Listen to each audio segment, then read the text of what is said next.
Good morning and good afternoon for everyone. Welcome to this roundtable on harnessing the blue economy for African coastal states through the AfCFTA. I'm very happy to see many participants here today, and others will be joining on the process. Just to remind you that there is simultaneous interpretation to French. So if you want to hear this, to listen to this in French, please select the appropriate channel. My name is Dr. Max Mendez-Parra. I am Principal Research Fellow at ODI, and I am the technical lead for the Supported Investment and Trade in Africa program. And I will be your moderator today. Just a bit of background of our CETA program, Supported Investment and Trade in Africa. This is a program that is funded by the UK government, the FCDO, to support trade and investment and development in the continent. In particular, the program is designed to support the negotiations and the implementation of the AfCFTA. We work in partnership with the AfCFTA Secretariat and member states to support the AfCFTA negotiation, country-level implementation, and undertake relevant policy analysis and targeted policy engagement. As we know, the blue economy encompassing fisheries, aquaculture, tourism, maritime services, and other economic activities offers incredible potential for African coastal communities, as well as for the continent as a whole, I would say. This is not just an issue of the coastal states. Of course, I mean, the relevance for the coastal states is evident. It contributes significantly to the income and employment generation, but it faces the challenges associated with climate change and unsustainable practices. The AfCFTA presents a unique opportunity to unlock the full potential of the blue economy by fostering regional trade and cooperation between its members. However, navigating through this path requires collaboration, cooperation, open dialogue, and collective commitment to sustainability. This is the spirit of the Moroni Declaration of June 2023, a continental cooperation to maximize the benefits of the blue economy for the continent, securing the sustainability of the resources and the communities that depend on them. Today, we'll be exploring how the AfCFTA can unlock the full potential of the blue economy while ensuring sustainable and inclusive development. The AfCFTA doesn't have a dedicated protocol, but there are multiple provisions scattered through these protocols that are of extremely relevance for the blue economy. The example, we could say, well, not only on fish trade that is part of the goods protocol, but even thinking of the maritime services between African continents. And this is critical actually for the unlocking of the opportunities for the whole AfCFTA when you think that there are not established maritime routes between many African countries. So talking about the blue economy is also talking about supporting the AfCFTA. Just a bit of a reminder of our agenda. We will have first a keynote presentation by Dr. Jodie Kim.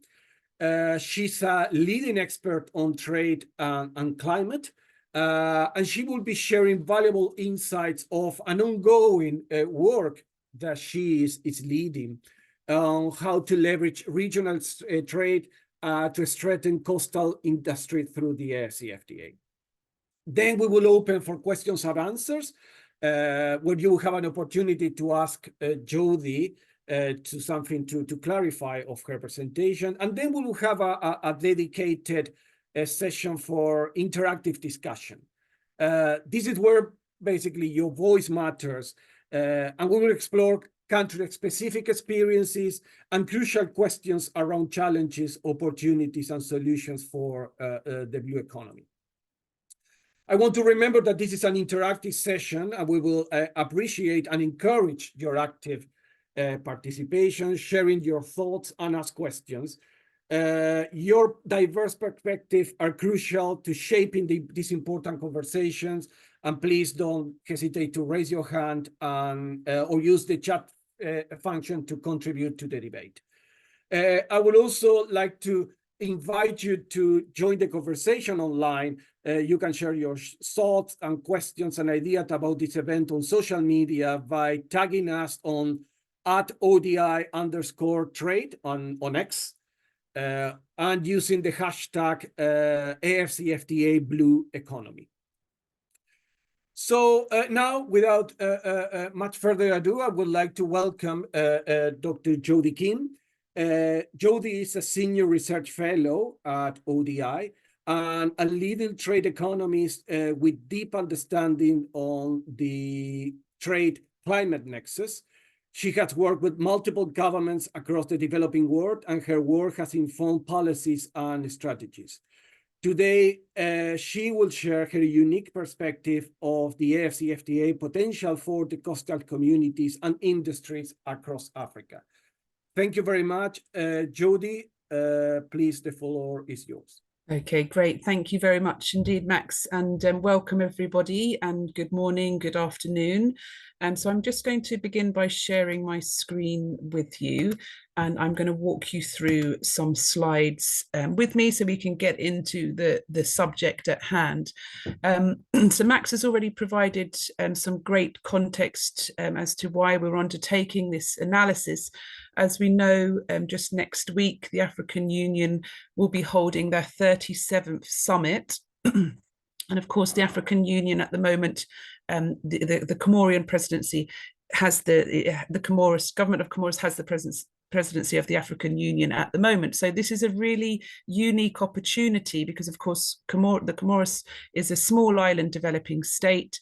It's also a least developed country. It's about to accede to the WTO. That's likely to be one of the key outcomes at the WTO ministerial conference also in a couple of weeks. So the presidency really provides an important opportunity to shine a light on the issues that are really pertinent to small island states and to coastal states in Africa, which of course comprise kind of in total like over 70% of African states. There are 38 coastal states, and many parts of the coasts around Africa comprise some of the most important shipping routes in the world. Of course, we all know that there have been recent incidences that can kind of come to mind regarding piracy and so on.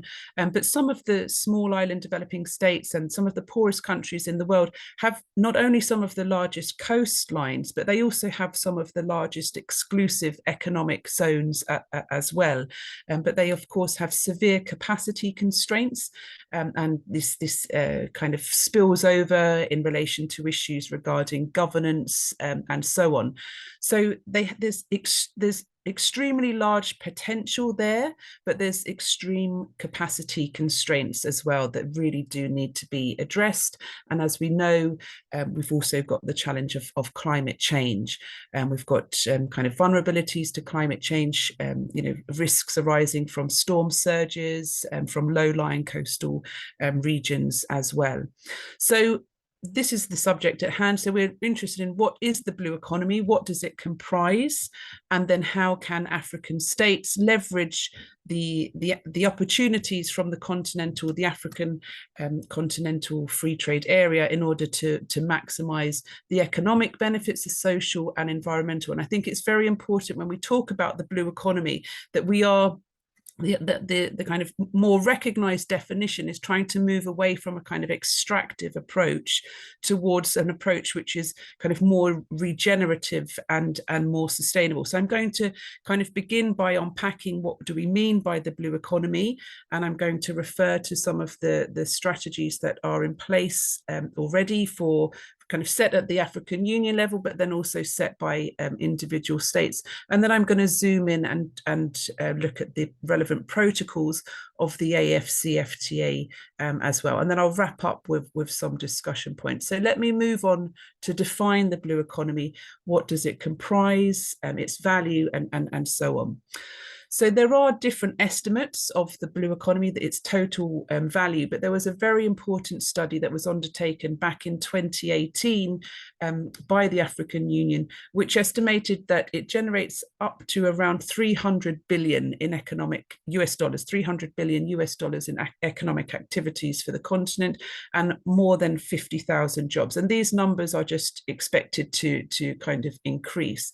There were 5 areas that study zoomed in on in particular. So it included fisheries, aquaculture, and sustainable aquatic ecosystems, but then also focused on shipping and transportation, ports, maritime security, safety and enforcement, and then coastal and maritime tourism, which also touched on issues regarding climate change, and then finally sustainable energy and mineral resources. Now, there's huge potential that is recognised, but there are also really key issues that need to be addressed in order for those economic opportunities to be realised. And of course, there are tensions as well between some of the blue economy sectors. So, for example, tourism and fisheries are often considered to be more synergistic sectors. So if you're boosting tourism, it can have knock-on effects in terms of increasing demand for high value types of fish and the way in which the fish is caught and so on. But there can also be kind of tensions between, for example, the expansion of deep sea mining vis-a-vis kind of biodiversity and kind of ecosystem services as well. And these tensions are very, very real indeed when you drill down to the country level. There's also an important gender dimension to consider as well. And this is, you know, when you start to get into the gender dimension, this is when you get into the value chain dynamics as well, because we know that women tend to specialize more within the processing part of the fisheries sector.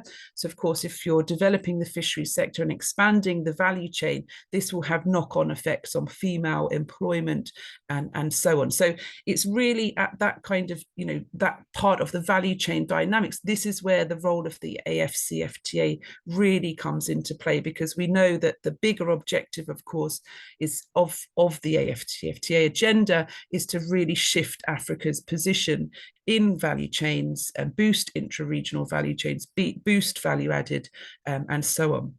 So we're all very aware that the continent's fisheries are affected by activities such as illegal, unreported, unregulated fishing vessels because of capacity constraints in terms of effective ocean management. But if these dynamics can be changed, you know, then obviously this can provide a big boost to the sorts of intra-regional value chains that can really play a very important role in terms of boosting growth, reducing poverty, and so on. So let's move on to look at some of the country studies and country strategies in terms of the blue economy. There are some really prominent examples from the continent.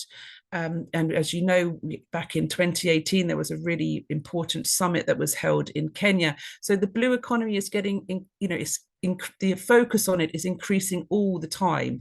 And at COP28, of course, there was a discussion about the Great Blue Wall as well. And so it's rising in prominence.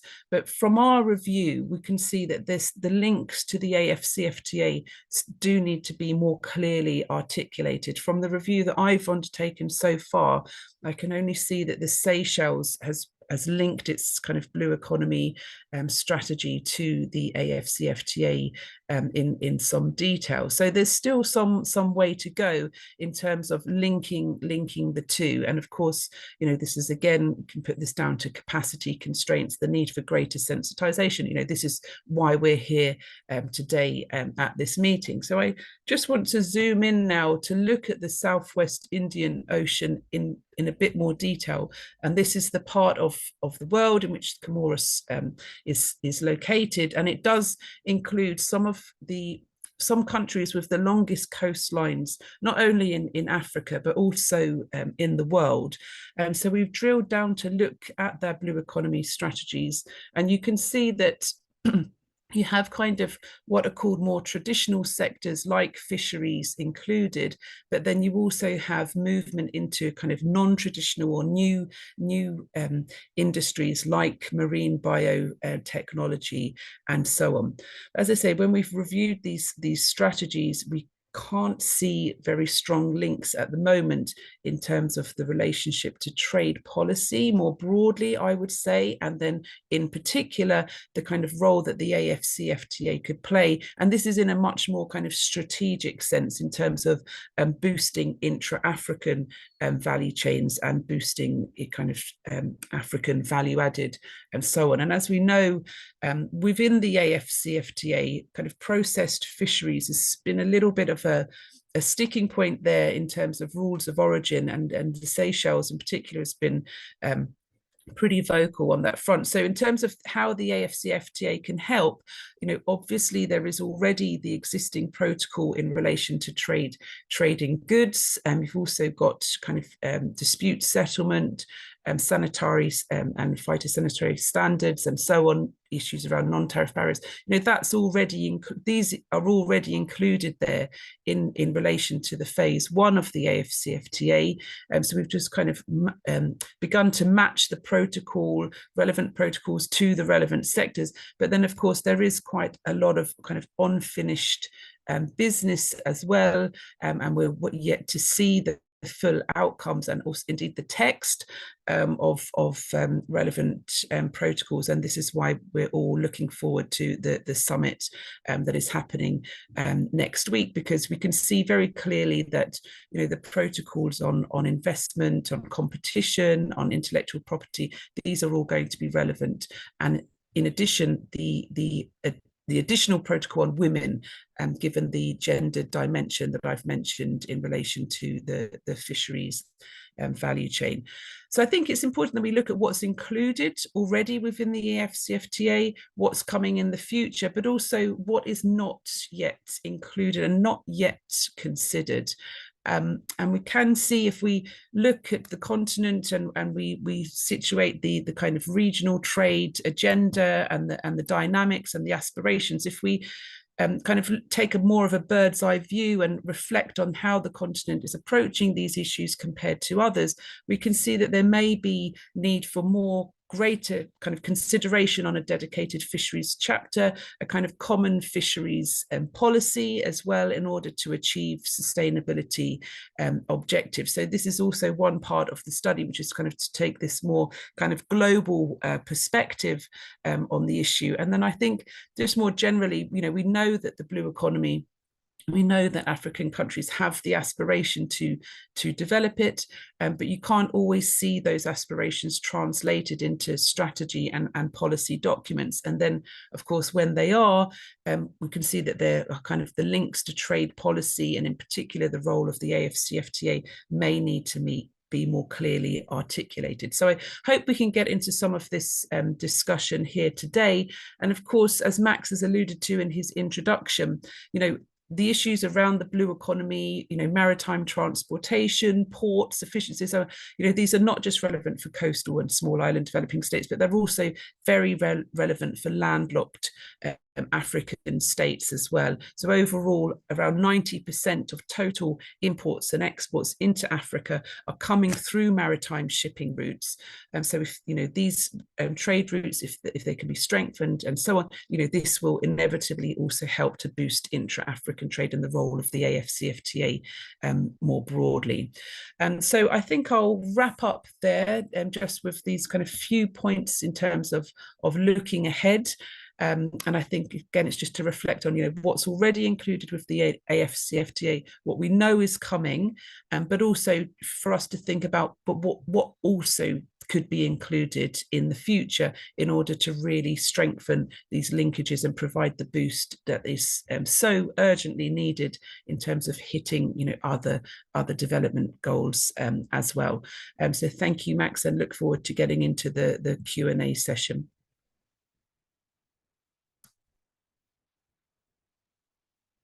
Thank you, Jody, for your initial discussion. I think that you have basically set up a very interesting and powerful setting for the discussion.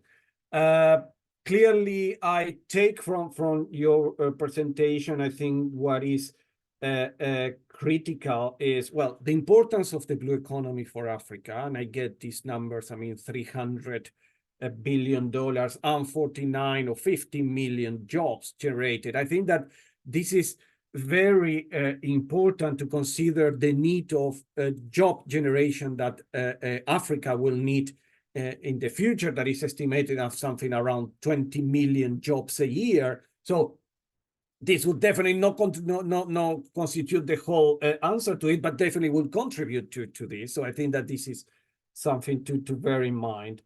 The importance of how basically of the link of the implementation of the AfCFTA and the blue economy, and you have mentioned some of the advances that some of the countries have made, like Seychelles, etc., on this regard. I think that that's very important to have.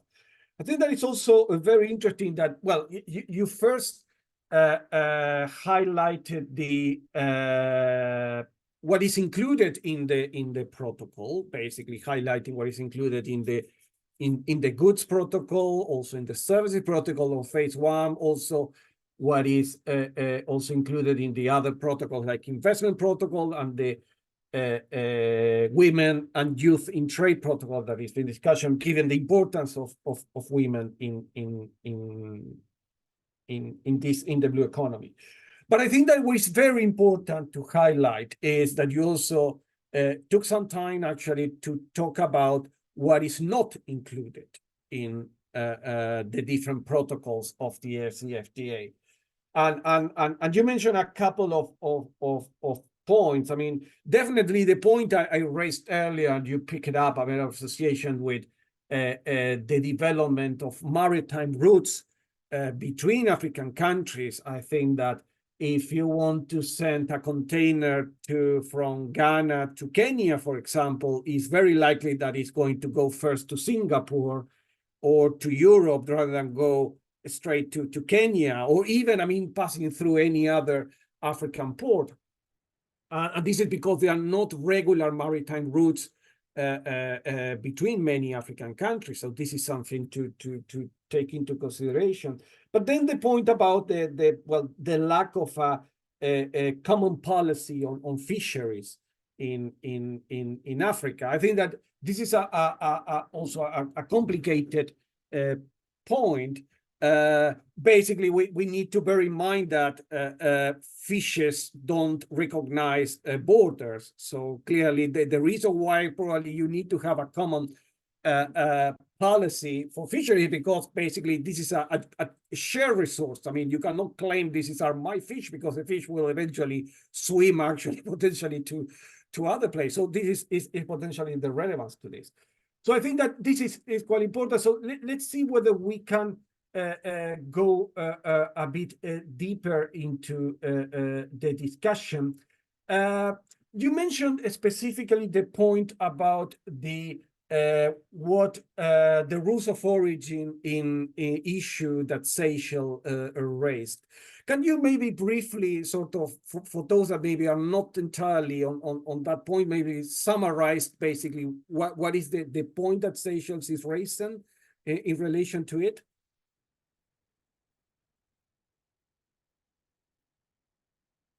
Thanks, Max. So I guess it's, I think we've got really sensitive sectors, within the AfCFTA that we still have these rules of origin to work out. And you've got the kind of traditional sectors like textiles and clothing, automotives, but you've also got this processed part of the value chain for processed fish as well. And we know that processed fish like canned tuna, for example, it's highly sensitive industry because it has can provide provides that opportunity to plug into that high value part of the value chain, employment opportunities and so on. And we can see the sensitivity. the trade negotiations over time have showed us, just how sensitive this sector is to tariffs, and given the structure of the value chain and the kind of role of different large multinationals in the processing part of the value chain. So it was an issue for the Seychelles initially. I think it had was obviously agreed to the AfCFTA, but it's taken a while for it to get ratified. I believe that it's still kind of an issue, but it's now couched within the terms of, this is a sensitive issue, but we've also got these other sensitive sectors within the AfCFTA that we also need to carefully consider, the rules of origin, given, the structure of these types of value chains. And you've got, those kind of big sectors that I've mentioned in the introduction. And I think it's just to reiterate that, it's all, we need to really be thinking about, the types of value chain dynamics, and the kind of the role of foreign firms vis-a-vis domestic African firms, within that processing kind of node of the value chain. Thank you very much for your answer, and also for the presentation in general. So I would like now to basically invite the people in the virtual floor actually to make your contributions, whether you have any questions or any comment that you would like to raise. Please introduce yourself. I mean, also with your affiliation. I think that probably we can start basically starting the discussion. Actually, what are the first things that come from Jodie's presentation, and maybe we can think specifically on what are the opportunities that the blue economy and bring to the AfCFTA. We can put it in that way, but also thinking more of how the AfCFTA can benefit particularly the coastal economies, but also thinking basically beyond intracontinent, actually, to think basically how is that even the coastal economy can benefit the rest of the continent. And I think that we can think this in terms of potentially tailoring the AfCFTA for the coastal needs, whether I think in terms of negotiation, of further negotiations, or potentially on the implementation, there are the needs actually to make special adjustments on the implementation for the considering the coastal communities. What are the challenges for a sustainable blue economy development, and how is that the AfCFTA could potentially address them? Whether there are some policy changes and actions that may need to be put alongside the AfCFTA, the implementation to boost the effects of the AfCFTA in the blue economy.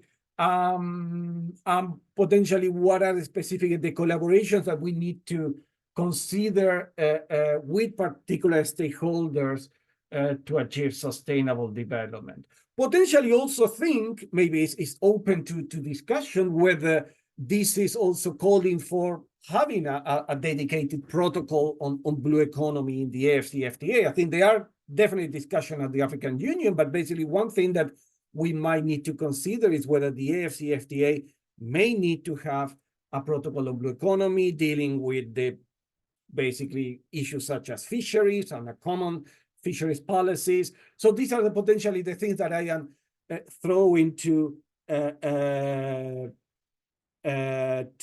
basically for the discussion. So please, if you have any comment, any question, if you want to raise your hand, raise it, please. This is the moment. I think we have a hand raised there, Max, in the audience. I think I can see. Do you see a hand raised? Yes, David Willimer. Ah, Sorry, yes. Two hands. Please, David, if you want to start basically with your first question and comment, please introduce yourself and your affiliation, please.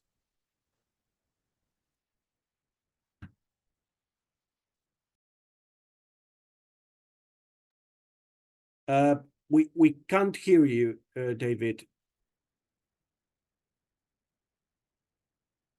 I think that you have some issue because I've seen that you are unmuted, but I can't hear you.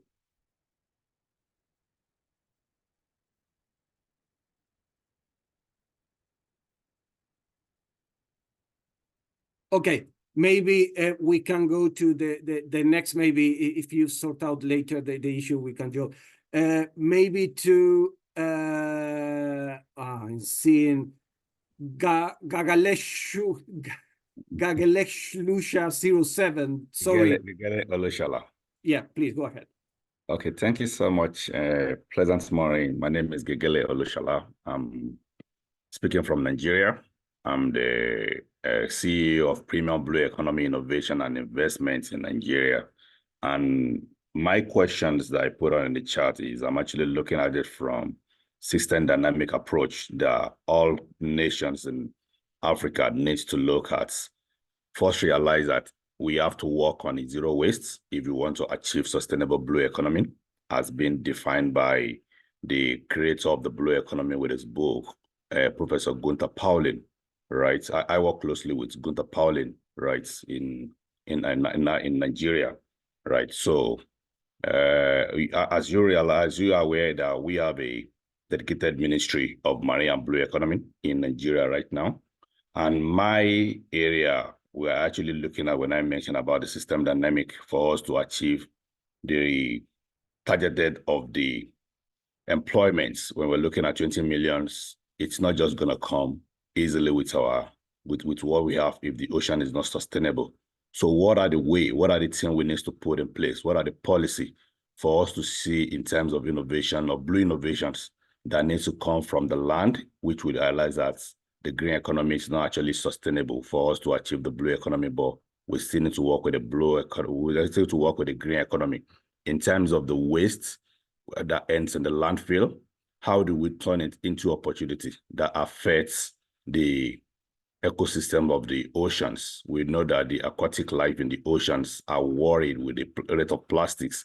How do we turn plastics into opportunity, not just by recycling, but by creating multiple other benefits, values from waste, not just only one product that will look at it from the circular economy.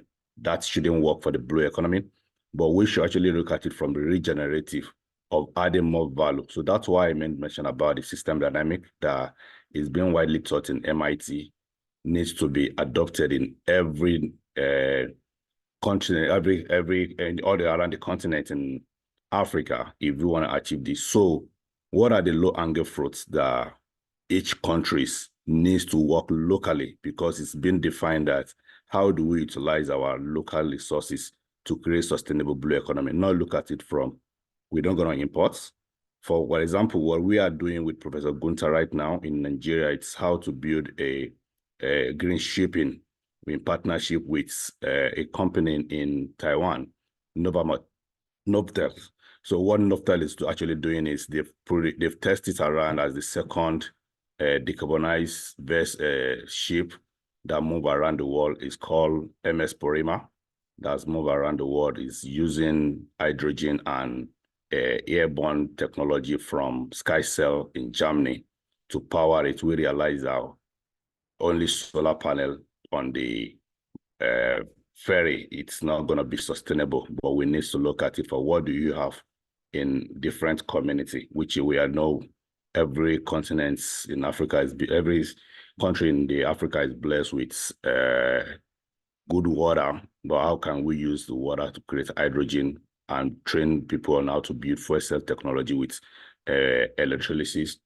And we can generate abundance of wind from the altitude, not from the wind turbine. So this is kind of the angle we actually looking at, how many jobs can be created in this with what we have locally, not just to focus on solar panel on the oceans. Then another angle we're actually looking at is how do we turn the water essence that affects the navigation of the ships into opportunity by using it to create biodiesel, by using it to create mushrooms that can create more jobs. That angle as well is well thought of. Then the biotechnology angle that we're actually looking at is the macroalgae.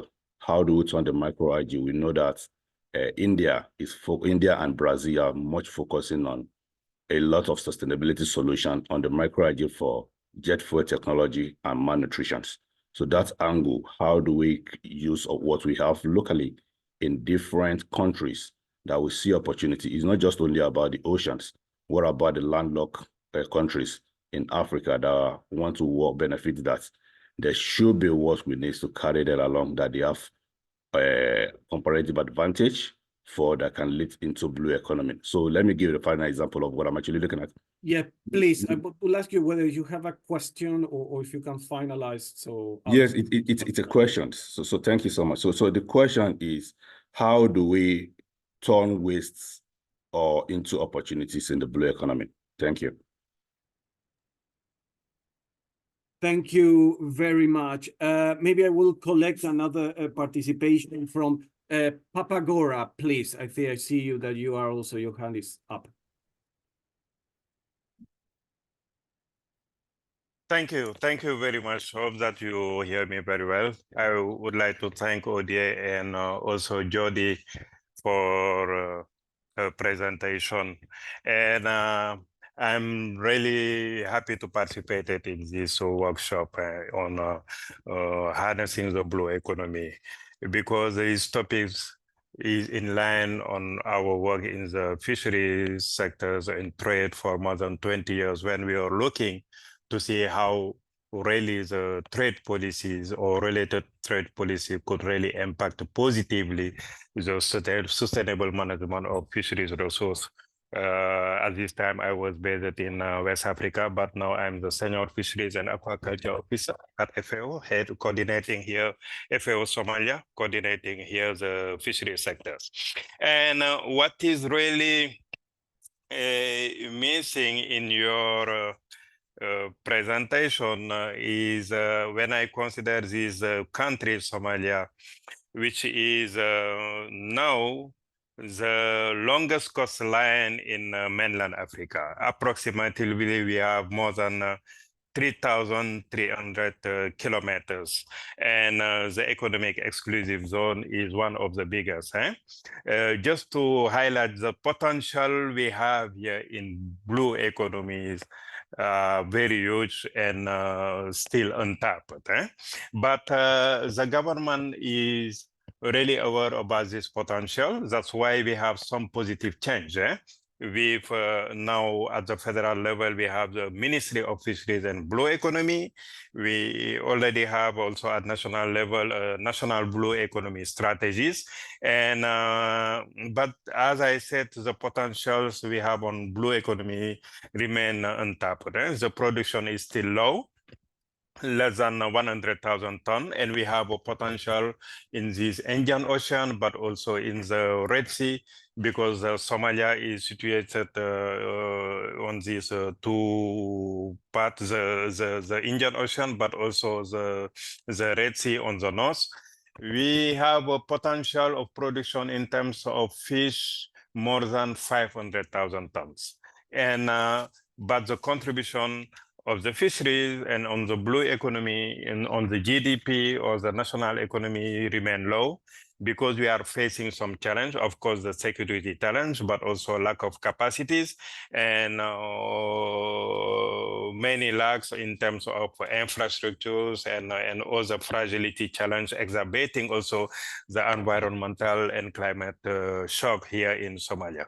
That's why here at FAO Somalia, we have blue economy initiative, blue transformation initiative, I can say.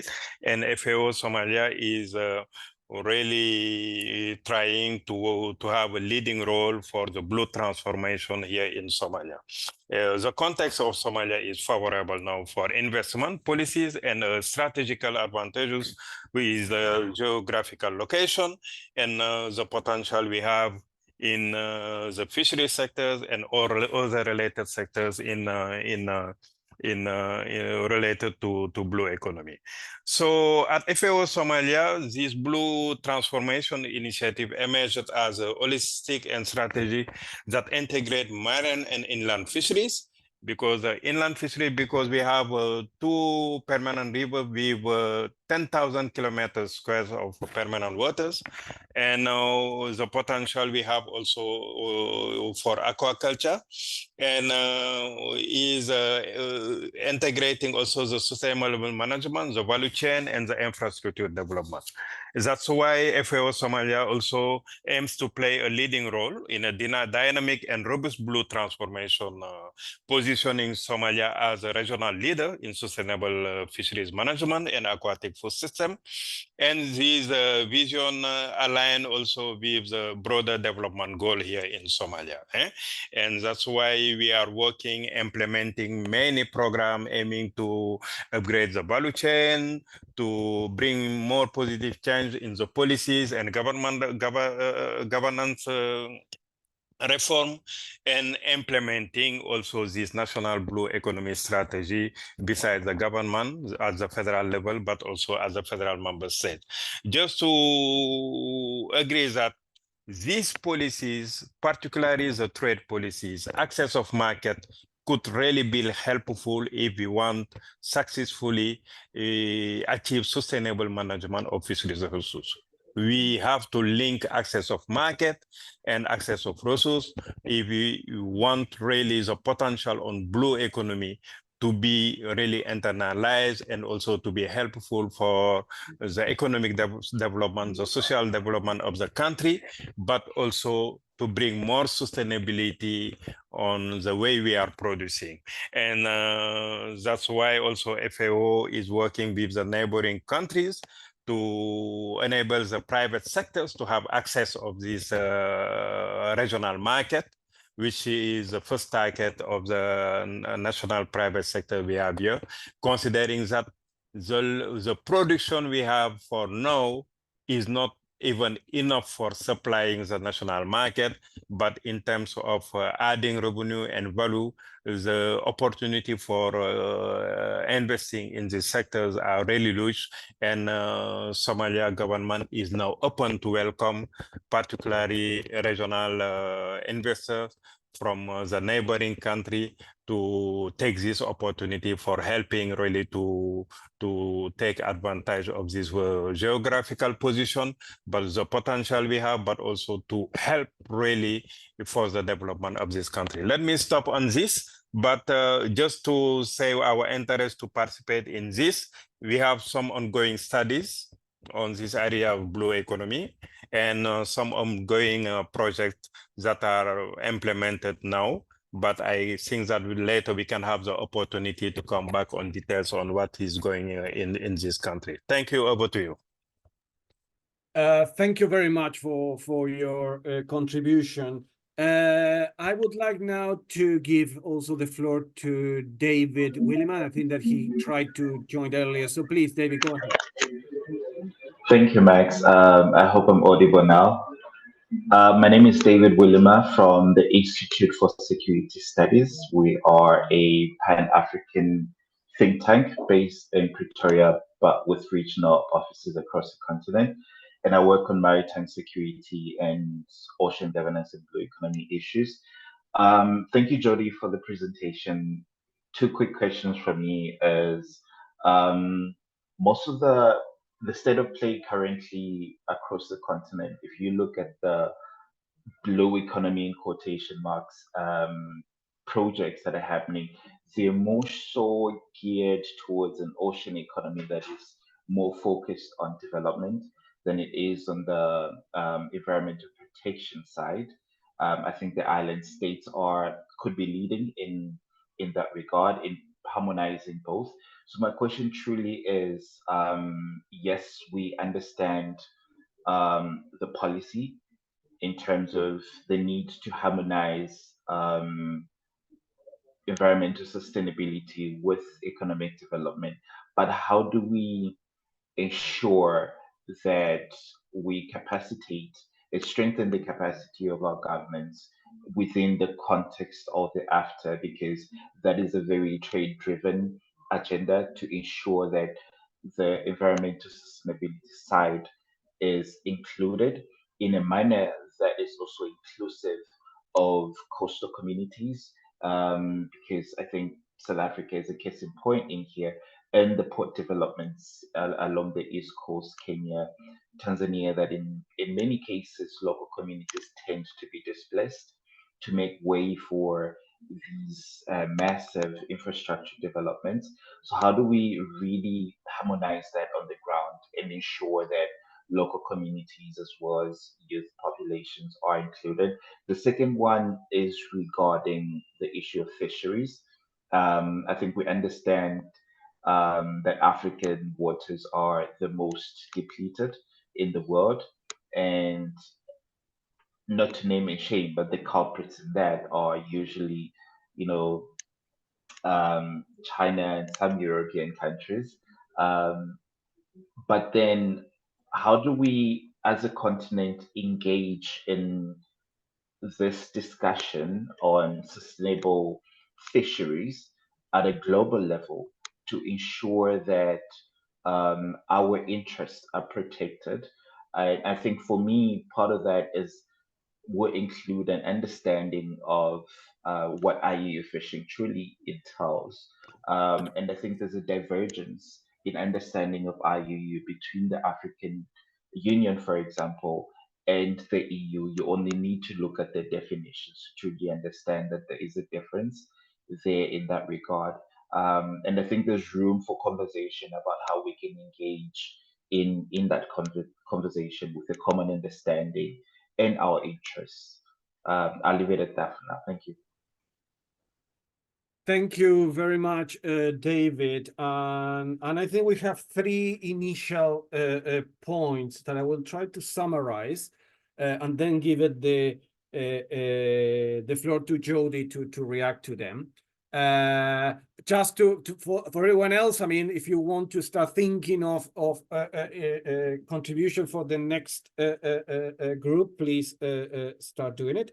I think we have a first a point associated with how is that it can be the AfCFTA turning these opportunities in relation for the blue economy. That is our colleague from Nigeria.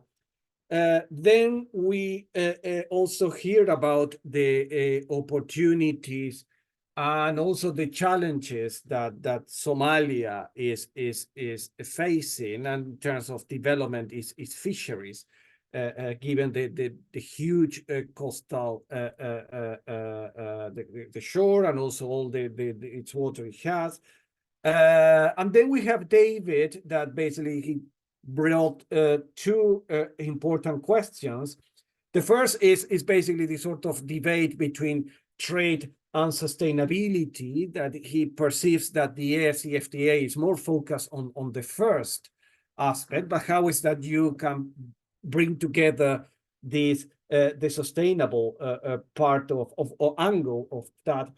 And then the point of fisheries, that is, how is that can this discussion on fisheries engage at the global level, that I think that provides a very nice link to also the discussions that will be at the end of February in Abu Dhabi in MC 13.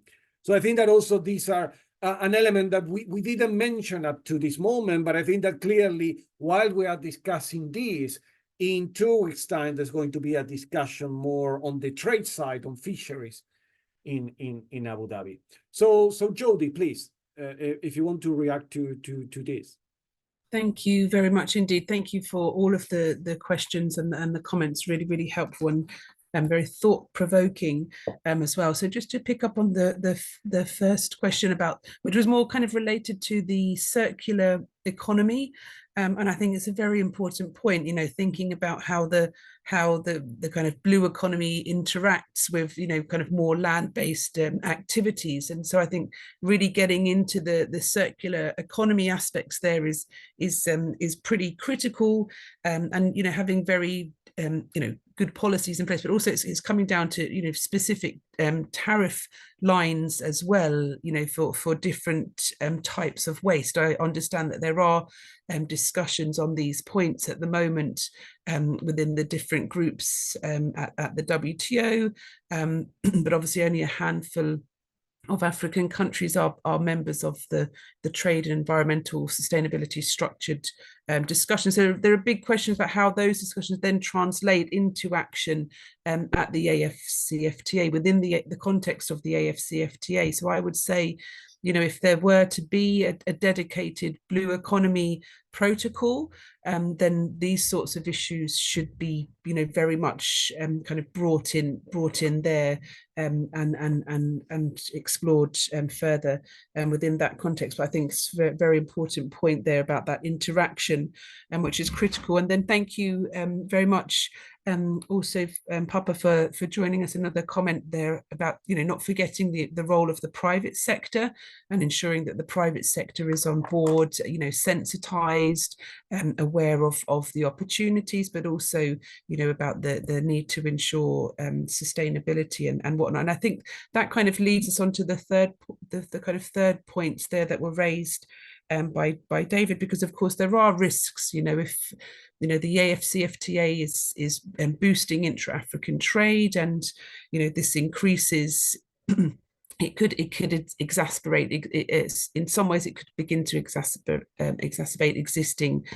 tensions, and you gave some examples there with regards to coastal development and communities. I mean, I guess, you know, as always, this will come back to the broader points around governance. Perhaps there could be, you know, thinking about how the blue economy framework could be operationalized in the future. You know, I guess that there would need to be, you know, you just would need to be very carefully designed and monitored.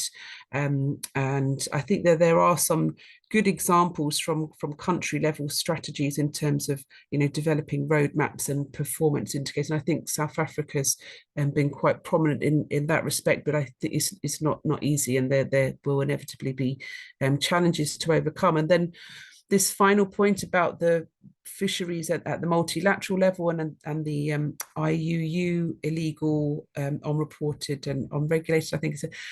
So yeah, you know, we're hoping for all of that to be kind of confirmed and shored up at the forthcoming ministerial. But then, you know, I guess it's, you know, again, how does that translate into kind of action on the ground and the relationship to the AfCFTA? And I'm quite interested to see how the implementation side, so there's a kind of fisheries fund there to help countries kind of implement the changes that are needed in order to conform to the new rules on addressing harmful fishery subsidies. But it's be interesting to see how that type of support, you know, how will that be operationalized in country, you know, and there may be some link there to kind of national structures that are implementing the AfCFTA and so on. So I think that will be very important to look out for in the future as well. But thank you very much indeed for the comments so far. Thank you very much, Jody. I don't know if I have any other questions or comment from the audience. I mean, just seen that there's someone from the Ministry of Environmental Sustainable Development of Madagascar has just joined. And Seb, I mean, if you want to comment or participate, please raise your hand. I don't know if you have any other comment or question to make on this specific point. I mean, we have been hearing about of the trade and the sustainability dilemma, if we can put it on that way, and what is that could be done to address the issues, but also, I mean, on the opportunities, and Jody mentioned about some potential support on the implementation of with the fisheries fund that could be considered on that. So I have two hands up. I'm gonna go to it, Jerry Mofolasayo first. So please, the floor is yours.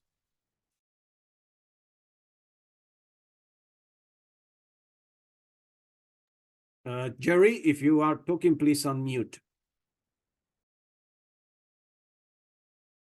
Thank you. Yes, thank you. Thank you very much. I just want to ask, because there are quite some things I just said now. How do we tackle sea piracy?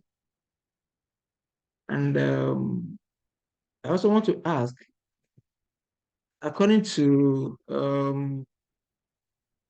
International Union for Conservation of Nature, they already have red lists on some endangered species that are going into extinction. How do we manage these species from, let me say, preserving them from not going into extinction?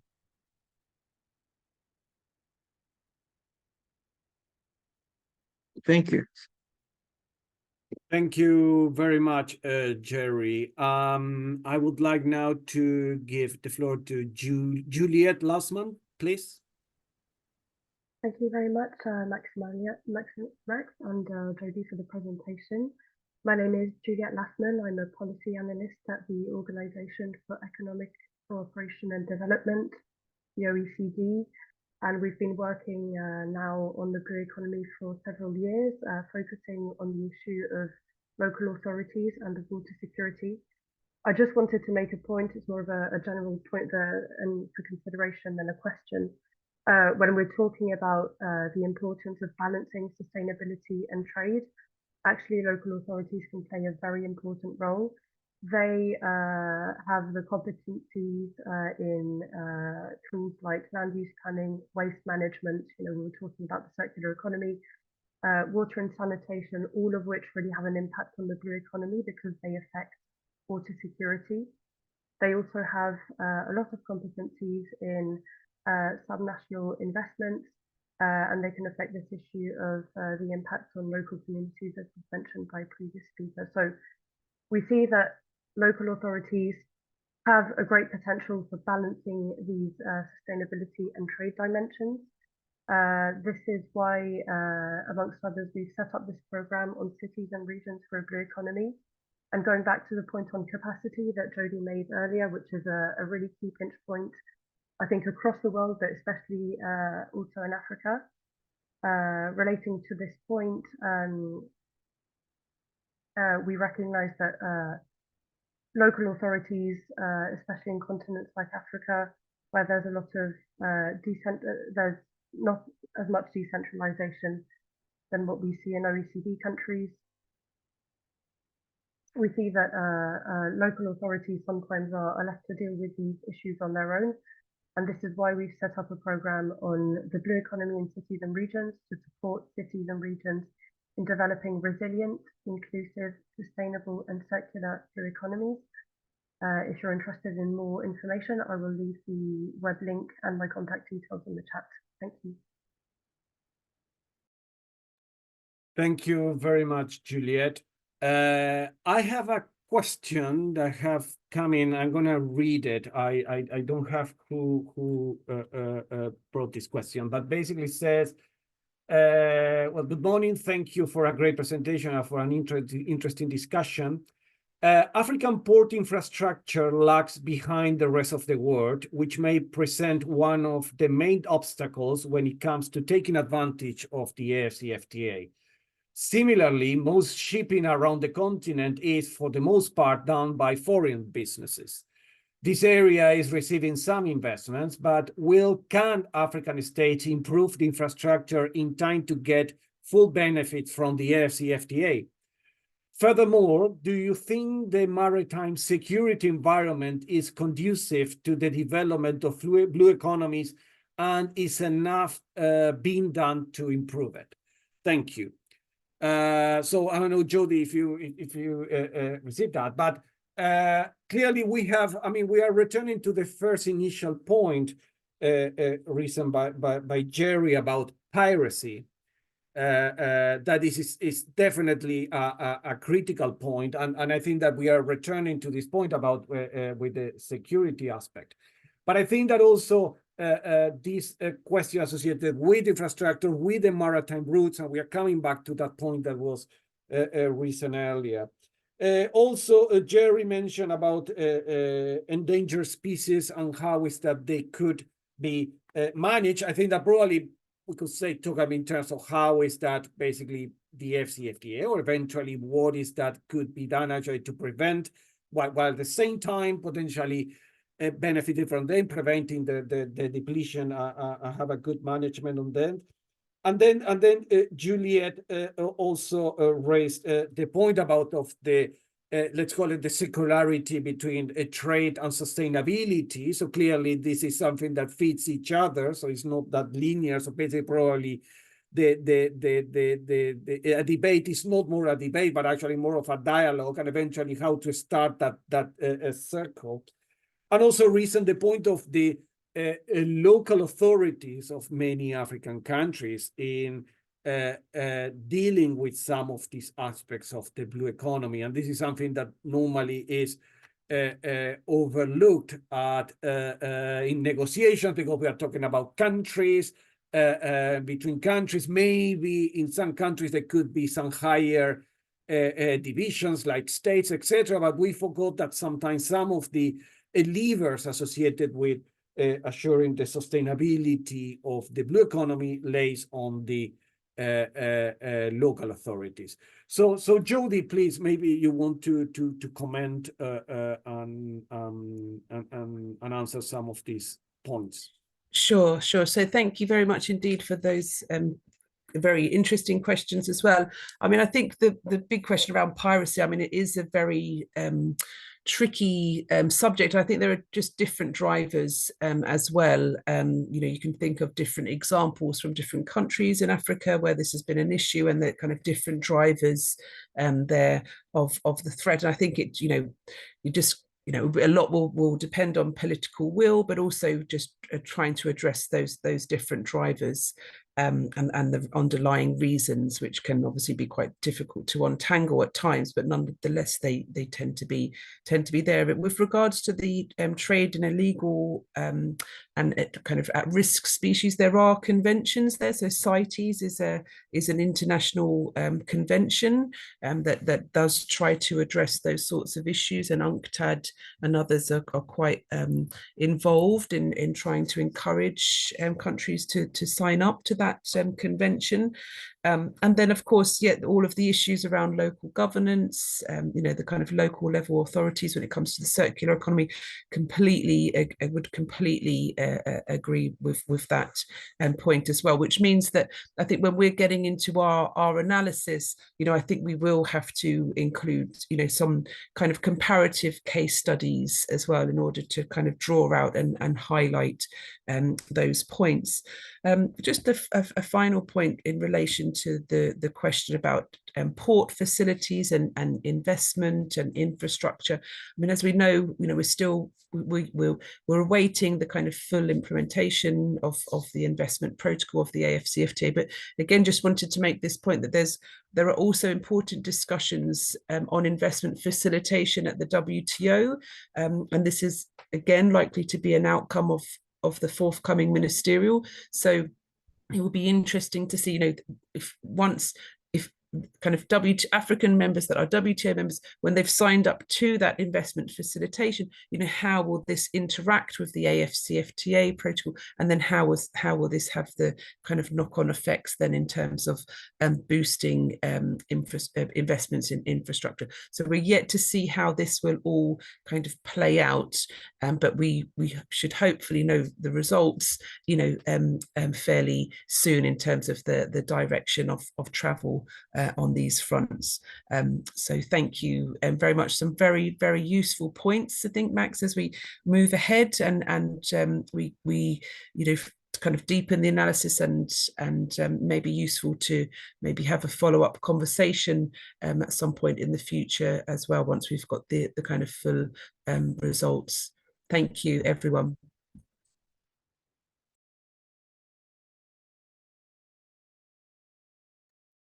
Thank you, Jody. And yes, I mean, a very interesting discussion. Also, I mean, the point, I mean, we are constantly going and coming back from the multilateral discussion. So clearly, this is where we are seeing that this is not something that you can confine to a single discussion. There are other elements that need to be considered that are relevant and are being discussed in parallel. So that is the importance of having separate, but also a coordinating effort to discuss this, and also on the port infrastructure and the maritime routes that is coming all the time is clearly, well, the AfCFTA will provide some instruments, but this is where there are multiple policies, complementary policies that need to be placed, and that are potentially more associated with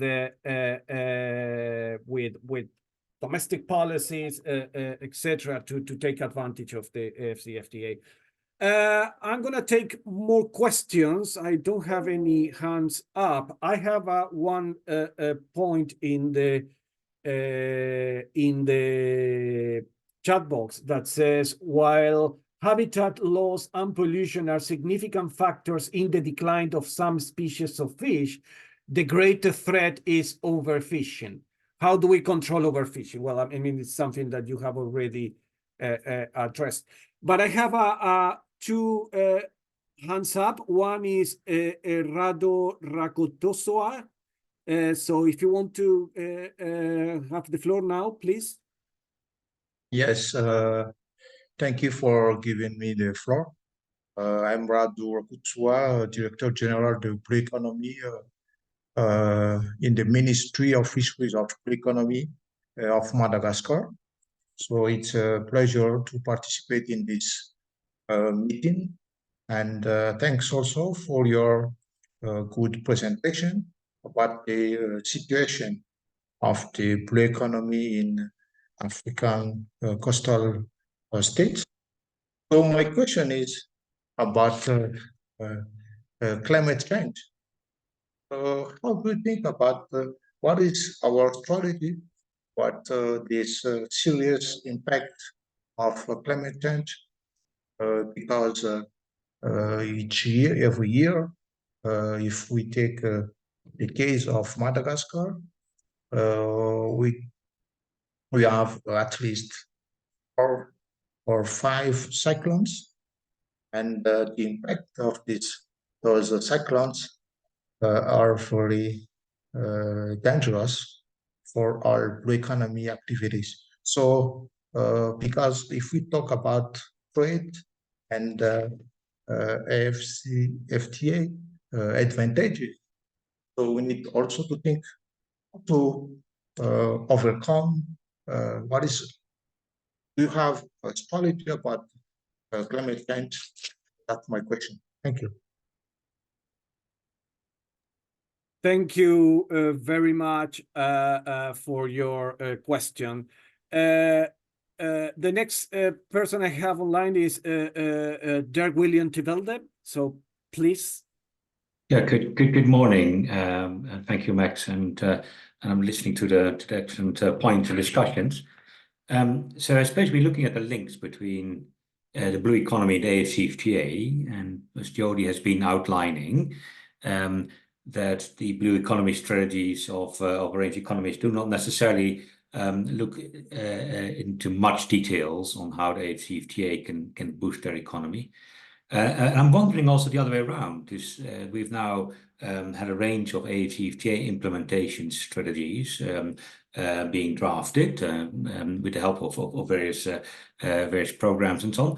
And I'm wondering to what extent the blue economy is mentioned in these AfCFTA implementation strategies, and what more can be done to bring both sides together. So perhaps your analysis might be useful to lead to some frameworks that can link AfCFTA trade measures with the blue economy, but vice versa, which could perhaps also help maybe iterations of the AfCFTA implementation strategies to consider the blue economy in some more detail. So I'm wondering what you think about that, Jody. Thank you. Thank you very much, Dirk. I think that we'll go also to Jody, and I think that to summarize, I think that we have a question from the Ministry of Environment. Sorry, the name in Madagascar. I think that is very relevant, associated with climate change, and I think that given your good expertise on this, you will be very prepared to address the question. And then Dirk actually mentioned about whether there is a space in the AfCFTA implementation strategies that all countries are developing, also establishing their national implementation committees of the AfCFTA. What is the space for the blue economy there? Whether this potentially having the blue economy sort of streamlined in these strategies is something that might potentially overcome the lack of a proper protocol on the blue economy on the AfCFTA, or whether this is a different thing but still necessary to have.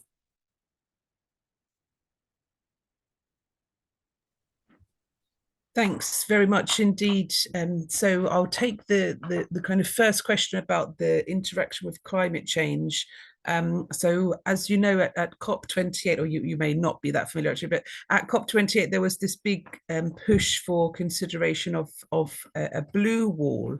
So as you know, at previous COPs we've had focus on a green wall, and so you know, the planting of trees and so on, as a means through which to not only help mitigate climate change, but also this adaptation, you know, improving soil quality and so on. So now you've had a kind of similar push for a blue wall, which is also thinking about, you know, the kind of restoration of mangroves and the kind of the coastal kind of ecosystems there, you know, helping to build resilience to climate change and so on. So obviously we're kind of COP28, it's fairly recent.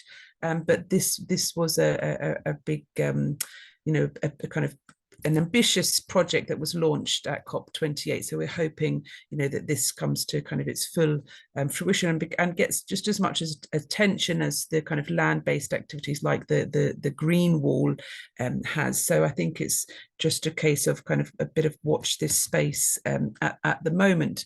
Then when it comes to the AfCFTA implementation strategies, you know, I think one of the issues is that if you look at like the kind of, if you look at, well, when we've looked at export baskets, you can see that you've already got the kind of some fish products included within the basket of goods for the Southwest Indian Ocean states that I've mentioned to you. But this is a kind of real kind of traditional sector within the blue economy. Of course, the blue economy is the definition is broader, so it would also include, you know, these issues around kind of offshore gas exploration, investments. It would also include kind of marine biotechnology, these kind of more kind of non-traditional sectors. So I guess it's, you know, at the national level, you know, these issues can't be considered, you know, the trade policy makers need to get out of their kind of trade policy silo in order to consider the broader kind of blue economy and how, you know, what are the strategies that are being developed elsewhere on the blue economy, and then how they can just be translated into the kind of broader AfCFTA implementation strategy. I think there's maybe just, you know, if you look at you tend to be fixated on the existing exports and imports and how they can grow, then you're kind of locked into that kind of singular value chain, whereas of course the blue economy is the scope and the definition is broader than that. I mean, maybe there's some potential for a future guided trade initiative. So, you know, we've had four priority sectors in the past, one of which was agro processing, automotive. So perhaps this could be something for the future.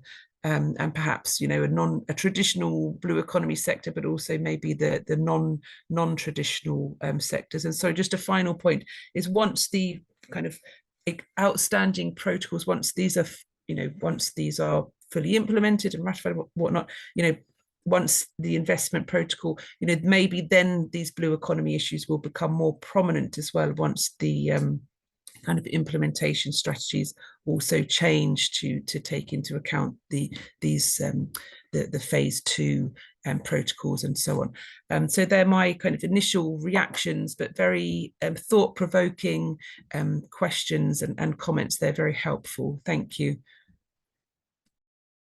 Thank you very much, Jody. I'm going to take one final question or comment.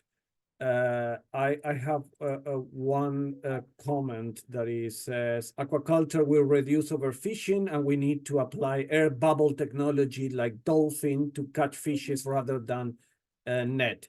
Air bubble help to separate the pregnancy fishes and get them back into the ocean. So that's a very good concrete technological development that is available for that, and probably creating the conditions to use that would be very important. I wonder whether I have another comment. I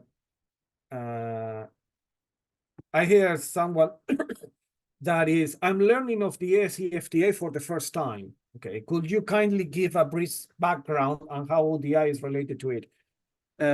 Right. I mean, the AfCFTA is a free trade agreement among all African countries that was started some time ago, and is part of a critical instrument of the African Union Agenda 2063.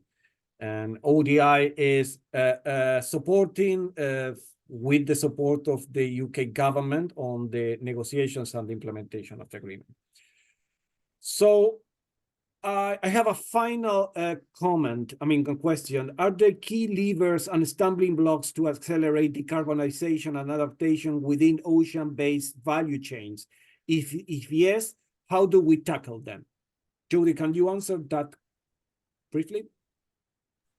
Again, I think it would just very much depend on the type of value chain, because obviously we've got, the blue economy, the definition is quite broad, and you've got these kind of traditional sectors, but also the non-traditional sectors as well. But certainly taking a value chain approach, just in terms of an analytical approach is helpful.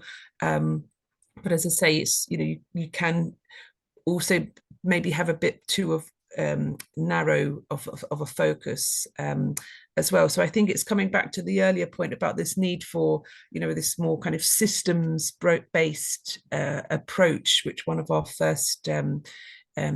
first interventions emphasized.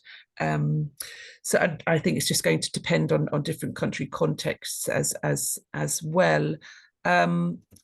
And sorry, Max, was there another question as well? Yes, that's the last one I'm gonna take. Is to protect marine ecosystems and promote a sustainable blue economy, we must increase our response to illegal activities that are undermining the health of our oceans, fisheries, crime, marine pollution, and unauthorized dumping of waste, violation of marine protected areas. As we all move forward with treaties, laws, and regulations, the law enforcement communities and courts are struggling to give those instruments legal teeth. In this regard, there is a real gap in terms of the role maritime law enforcement responds in blue economy and ocean climate approaches. How can we mainstream the role and importance of MLE agencies in blue economy agendas and policies? Yeah, so this is, I guess it's just to say, this is what countries are grappling with now. So, we've got the increased prominence of the blue economy issues, and we're hoping to, through the presidency of the Comoros, to raise these issues further. You've got a lot of action on the international front as well.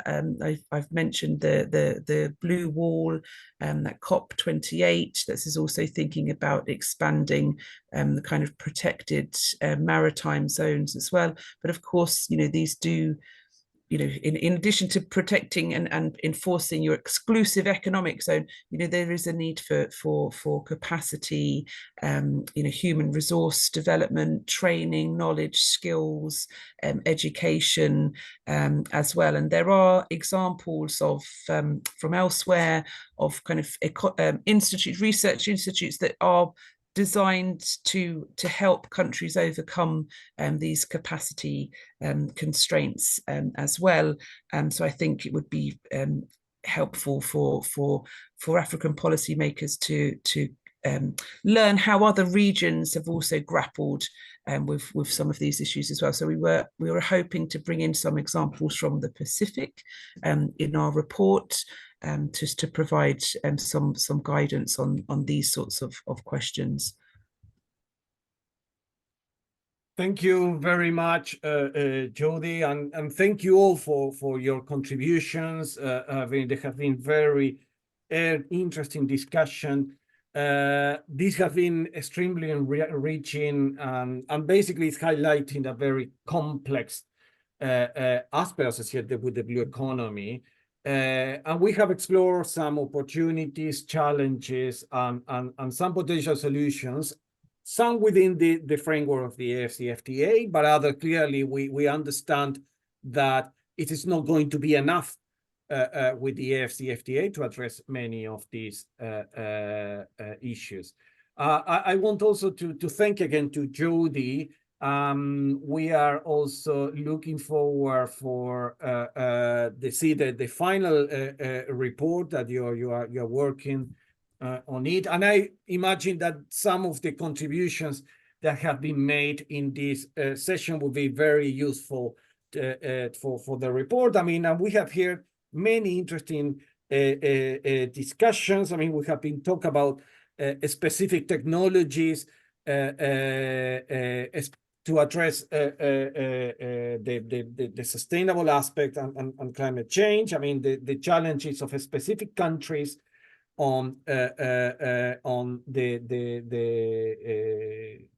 with the blue economy and the opportunities. Also, the different ways of addressing the relationship between trade and sustainable side of the blue economy, how to actually reconcile, and basically to realize that actually there isn't much reconciliation to do. There's a lot of dialogue between the two actually that need to consider. We have also discussed a lot of aspects associated more with security. We heard about piracy and what needs to be done, and this is something quite critical to consider, maybe that could be beyond the AfCFTA, but I think that is something to bear in mind as well. Also, on the climate change aspect, Jody highlighted some of the recent discussions in COP28, specifically on the blue economy. And now we came back to actually think, well, what is that could be done on the implementation side of the implementation strategy to address some of the aspects. And Jody has highlighted that some aspects could be addressed, specifically those that are more traditional issues on the blue economy, like fisheries, but there are many other new elements that need to be considered and maybe could not be able to address properly in the implementation. So I would like to thank you again for the discussion that we have today. We have a very rich in terms of diversity people in the panel. We have people from government, from international organizations, from academia, from the private sector, so quite a different perspective. And clearly, well, again, to thank you very much. Again, if you want to follow us on Twitter or X, that is now known, you can do it at @ODI_trade. Or also you can join our mailing list in cita@odi.org.uk. For those that are asking, I mean, the report is being finalized. So when it's ready, that is going to be soon. We are going to share it with all of you that were in this roundtable. But you can also join as I mentioned, the mailing list, the newsletter, to follow other activities of our program online. Again, thank you very much for your time and have a nice rest of the day. Thank you. Thank you very much, Max, and thank you, everyone. Bye-bye.